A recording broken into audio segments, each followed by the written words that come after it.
David F. Roberts. I'm the founder and chairman of the African Caribbean Sustainability and Investment Summit. Today is our second edition of this project that we launched at the House of Lords last year, and we're working with a number of institutional organizations such as the African Union, Organization of Eastern Caribbean States, Caribbean Export Development Agency, and the CARICOM Development Fund, with a view to exacting our mission, which is to get African and Caribbean entrepreneurs within the diaspora to work together sustainably with an intention to reduce waste. So that essentially is our ethos. Everything we do is around that focus, and we intend to take this project globally. So next year we move to Ghana in 2026, and the following year we are hoping to take this activity or movement to Atlanta.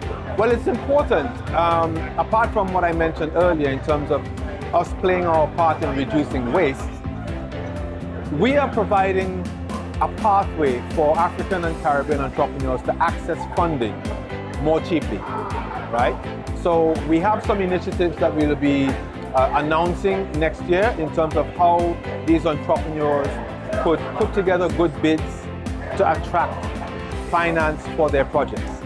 We also have a deal room here, our first attempt at putting a deal room together, which will allow qualified investors to meet with project developers who have projects that they'd like to get off the ground.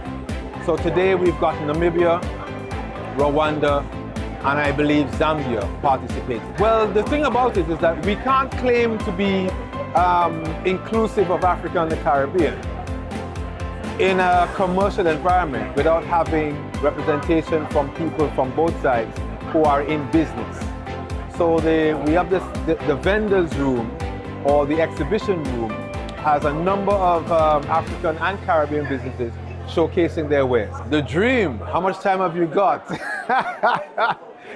The dream really is to ensure that African and Caribbean entrepreneurs have a vehicle to help them to access funding, and that eventually ACSIS will be considered one of the important platforms for African and Caribbean governments to support in terms of helping them to realize their mandates to help entrepreneurs and SMEs in their various countries. I think this experience this weekend is phenomenal.